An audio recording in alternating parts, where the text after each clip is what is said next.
Bonjour à toutes et à tous. Bonjour. On vous retrouve aujourd'hui avec les tops et flops de janvier et on commence avec un énorme top. Absolument. Je pense même qu'il sera dans le best-of des tops et flops de 2022, tellement c'était bien. Ah ouais, on est qu'au mois de janvier quand même. Ah ouais, on est qu'au mois de janvier, mais j'annonce tout de suite. Il s'agit de la série Superstore. Qui est disponible sur Netflix et alors ça va être un petit peu compliqué de raconter l'histoire parce qu'en fait il n'y a pas vraiment d'histoire. La série raconte la vie d'employés d'un très gros supermarché aux États-Unis et voilà, c'est des petites scènes, il leur arrive des trucs, mais c'est très très drôle. Mais il n'y a pas d'histoire. Non, enfin, il y a quand même un fil conducteur globalement sur la série, mais je pense qu'on peut regarder la plupart des épisodes dans le désordre. Enfin, ça gêne pas trop la compréhension, à part 2-3 trucs de contexte. Enfin, c'est pas une série épisodique, voilà. Non, ouais. Et c'est vraiment super marrant, on rigole à tous les épisodes, vraiment une super découverte. Beaucoup de comiques de situation, des dialogues vraiment marrants, des caractères assez marqués dans les différents personnages. Ouais. Les personnages sont très attachants. Ouais. Ils nous manquent un peu, c'était un peu comme nos amis.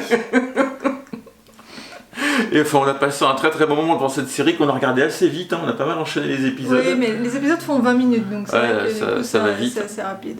Et ouais, non, mais effectivement, gros coup de cœur. Alors, c'est pas un contenu intellectuel, mais pour autant, c'est pas non plus aura des pâquerettes. Et enfin voilà, c'est du divertissement et de la détente et puis du rire. Donc franchement, on recommande. Donc là, c'était la partie drôle et tout le reste va être beaucoup moins drôle pour le coup. On a été au cinéma voir Ouistreham, donc le film qui est tiré du livre de Florence Aubenas, je crois que c'est Le Quai de Ouistreham qui s'appelle le livre. Je crois, oui. Alors le film raconte l'histoire d'une écrivaine qui veut écrire un livre sur la précarité et elle se fait embaucher en tant que femme de ménage sur les ferries à Ouistreham. Et voilà, pour s'imprégner en fait de tout ça et pouvoir écrire son livre après. Bon voilà, on n'en dit pas plus, mais du coup, c'est pas une histoire qui est très marrante. Donc on va pas raconter tout le rôle du film, mais elle se lie d'amitié avec des personnes de ce milieu-là qui est pas le sien, avec lequel elle est en décalage, mais dans lequel elle joue le jeu, elle s'implique, elle vit avec l'argent qu'elle gagne par ces moyens-là. Enfin, elle se plonge vraiment dans le quotidien des personnes qui ont ce mode de vie précaire du fait d'un travail qui est qui est payé juste au SMIC et qui en plus est très dur. Ouais. Et il y a quelque chose d'hyper touchant dans le film parce que en fait toutes les personnes qui jouent les agents d'entretien qu'on voit dans le film sont réellement des agents d'entretien. Oui, j'avais oublié ça, mais oui, et donc du coup le jeu d'acteur est très juste, et quand on sait pourquoi c'est aussi juste que ça, et ben ça c'est d'autant plus touchant. Et donc voilà, là on n'est plus effectivement sur quelque chose de très drôle, mais qui nous a ému, qui nous a plu et qu'on recommande. Voilà, je sais pas si le film passera encore parce que la vidéo sort jeudi et là bon on est vraiment sur la fin de l'exploitation du film, mais si vous avez l'occasion, voilà, c'était vraiment très bien. Et du coup moi ça m'a donné envie de lire le livre que j'avais pas lu. Qui a eu un gros succès quand il était sorti. Et voilà. Ensuite, on a également regardé un film qui est dispo sur Amazon, qui est très connu et que moi j'avais jamais vu, qui était dans ma wishlist de films à regarder. C'est 36 Quai des Orfèvres, donc un film policier, pas vraiment policier. C'est un peu un film de gangsters, mais où les policiers seraient des gangsters finalement. Avec Daniel Auteuil et Gérard Depardieu qui jouent donc les deux policiers qui sont un peu ennemis en fait, voilà. Alors là aussi c'est un film qui est pas drôle du tout, qui est même très sombre. Daniel Auteuil a des méthodes de travail qui en fait sont les mêmes que celles des gangsters qui l'arrêtent. Voilà, c'était très bien. Je trouve que c'est assez rare d'avoir des films français qui sont comme ça, très sombres, avec une atmosphère assez prenante. Voilà.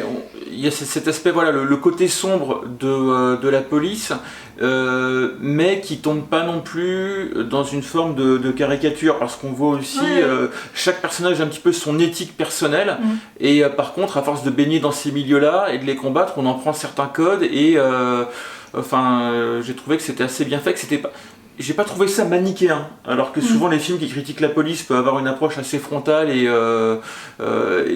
hyper tranchée. là on se met un peu plus à la place des gens et on est embarqué quoi, dans l'histoire. Tout à fait. Et pour finir, on a également regardé sur Netflix Marriage Story. Donc c'est un film avec Scarlett Johansson et Adam Driver. Ils sont mariés et ils ne s'aiment plus, ils décident de se séparer, de divorcer. Donc au départ, ils décident de divorcer à l'amiable et finalement Scarlett Johansson, sur les conseils d'une collègue, embauche une avocate. Et là ça part en vrille totale, le couple se déchire, mais c'est hyper poignant. Alors c'est hyper bien joué, donc Scarlett Johansson et Adam Driver sont extraordinaires. Le jeu d'acteur, il y a des scènes qui sont déchirantes. Et ça a dû être très très dur pour eux de jouer ça, hein. Franchement c'est tellement prenant à l'écran que pour eux... Ils devaient être très immergés dans les personnages, enfin en tout cas ouais, l'émotion passe vraiment à l'écran. Donc voilà, donc là aussi c'est pas une histoire qui est très marrante mais qui est très très touchante et voilà, moi ça m'a vraiment beaucoup plu ce film et en plus il est assez long et je crois qu'il fait 2h40 et on les voit pas passer vraiment, c'est très bien joué, c'est très bien filmé. On voit vraiment cette mécanique d'affrontement entre deux personnes qui s'aiment plus, qui pour autant à la base veulent pas forcément s'entre-déchirer mais qui par peur, par volonté de protéger ses intérêts, vont rentrer dans une forme d'escalade petit à petit et jusqu'à vraiment être dans des affrontements frontaux avec une escalade verbale très, très forte. Sous l'influence des avocats aussi. Avec l'influence des avocats. Ont un gros rôle dans le film aussi. C'est le système américain où il y a un business du divorce chez les avocats qui s'en font la spécialité aux États-Unis. Enfin, c'est très lucratif. Et d'ailleurs, on voit à la fin que finalement, ça coûte sûrement moins cher de divorcer à l'amiable que de s'entre-déchirer en prenant des avocats qui prennent une grosse partie du magot une fois qu'il faut payer les frais. Voilà, c'est tout pour nos top et flop pour ce mois-ci. Comme d'habitude, dites-nous en commentaire quels sont vos top et flop du moment. Et voilà, c'est tout pour nous pour aujourd'hui. Nico te retrouve le mois prochain pour les prochains top et flop. Et moi, je vous retrouve très vite dans une prochaine vidéo. Bye bye.